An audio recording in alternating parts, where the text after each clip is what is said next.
The first thing I want to talk to you about is the difference between 21 million and privacy.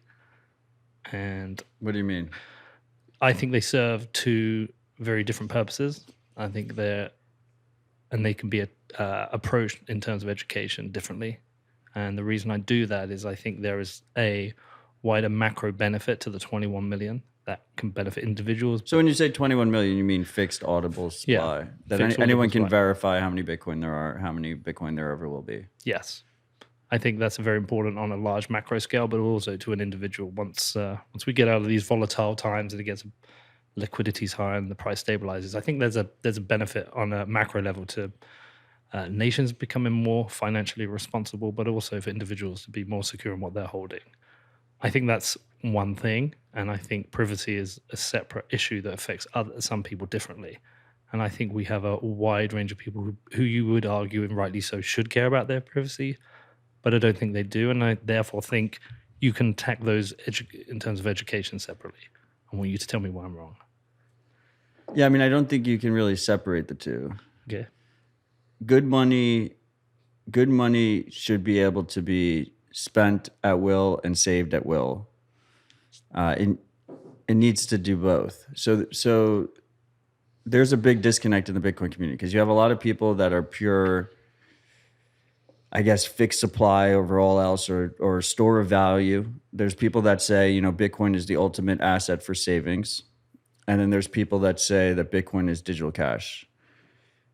And then there's a smaller subset that's like the Venn diagram of the combination of the two. And that's where I sit, right in the middle, because you can't have one without the other. So ultimately, when we talk about the way Bitcoin works,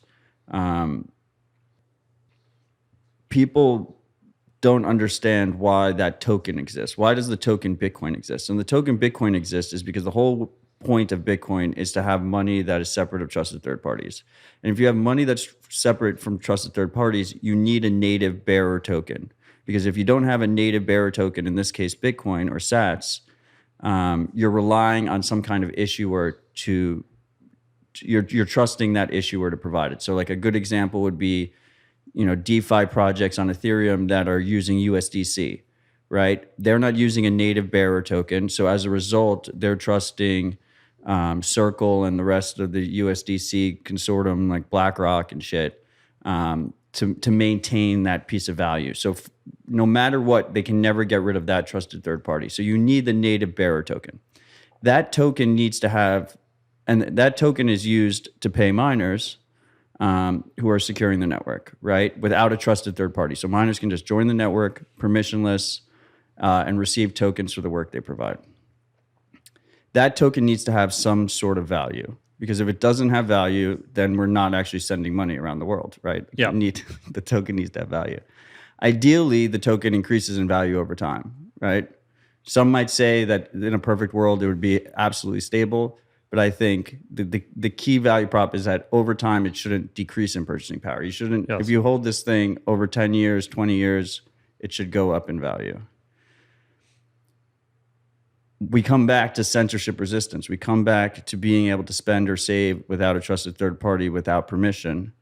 And the privacy aspect then affects that censorship resistance. Because if you have Bitcoin that you've saved, and let's say it's increased in purchasing power, at some point you want to actually leverage that purchasing power. You actually want to use it. Holding savings is also using, but you're going to actually want to spend it on things that you need, necessities in life. And when that time comes, if you don't have privacy in the system, then you're going to have trusted third parties that are basically going to dictate whether or not you can spend it on what you want to spend it on.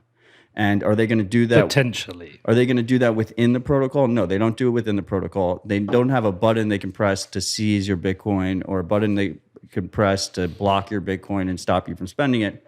But if they can see how much Bitcoin you have, when you spend it, where you spend it, then they can do the good old-fashioned gun to your head and compel you to either not do those activities or punish you if you do those activities. And most people will just fall in line.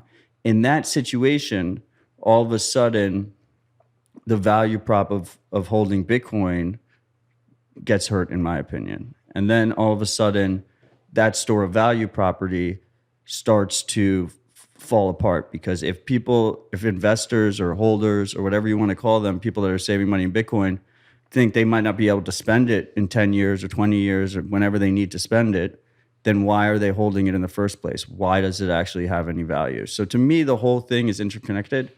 And the beauty of Bitcoin is everything has trade-offs, but the trade-off balances try and get you as close to the best of both worlds as possible.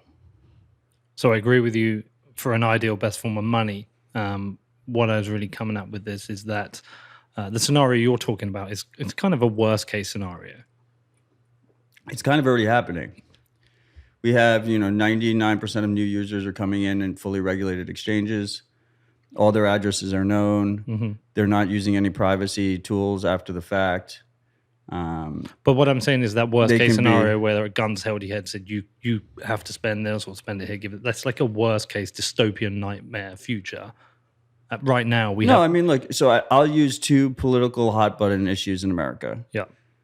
Right now, the U.S. government has the capability of telling people you cannot use Bitcoin to buy guns and you cannot use Bitcoin to pay for abortions.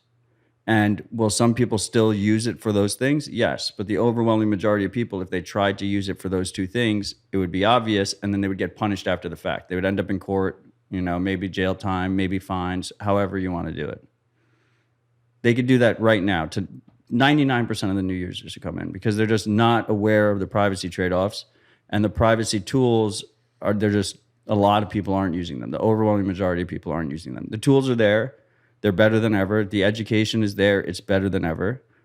But there's a disconnect. And my optimistic take is that the disconnect is because ultimately Bitcoin is a system without rulers. It doesn't have a top-down command and control structure. So usually the way it evolves and the way users evolve is they feel pain. And as they get burnt and they feel pain, as the system gets attacked, it gets stronger, more robust. Users learn, they get better. So I expect these sorts of censorship attacks to happen, external censorship attacks to happen. And then as those attacks happen, then all of a sudden the privacy equation becomes much more important, both to individual users, but also to just network participants as a whole. And you think this is the scenario whereby Bitcoin is well distributed, well used, but not necessarily in a hyper-Bitcoinization situation, in a scenario where perhaps the state still has a lot of control and hasn't been forced to reduce in size? Look, Bitcoin's a protocol. Anyone can use it. People can use it however they want to use it. Yeah. No participants can tell another participant how they can or cannot use it. I think in this scenario, to me, the concern is, I think Bitcoin will be successful. I think it will be the money of the world. Mm-hmm. We could end up in a situation that is kind of similar but different, same but different, mm-hmm. than our current situation, where the way elites interact with Bitcoin, the way the ruling class interacts with Bitcoin is different than the way the average person interacts with Bitcoin. So you would see a world where 90% of Bitcoin users are in this fully compliant, controlled system, right? And then you have maybe 5% of people that are essentially criminalized because what they're doing is against their local laws, but they're savvy enough to actually do it. And then you have 5% that is just the wealthy elite who can just do whatever the fuck they want because they have the money and, the laws are made to benefit them, and they use whatever legal loopholes like already exist today, right? They have, an Ireland corporation or a Bahamas corporation, and it's doing this and doing that, and they're keeping it in shell corps and different banks and stuff, and they'll have privacy. But the average user, the majority user, the mom and pops, the people that are just working paycheck to paycheck, those people will be in a completely compliant, captured system. And at least they'll have a better money that holds purchasing power over time, as opposed to the current system. and they have the ability to potentially educate themselves and learn how to opt out. But then essentially they become criminals. They'd be criminalized in terms of that respect, but they'd have that option available to them. So it would be slightly better, or maybe even significantly better. But it's not. I don't think it's the compelling vision that a lot of Bitcoiners, hope to see in the future.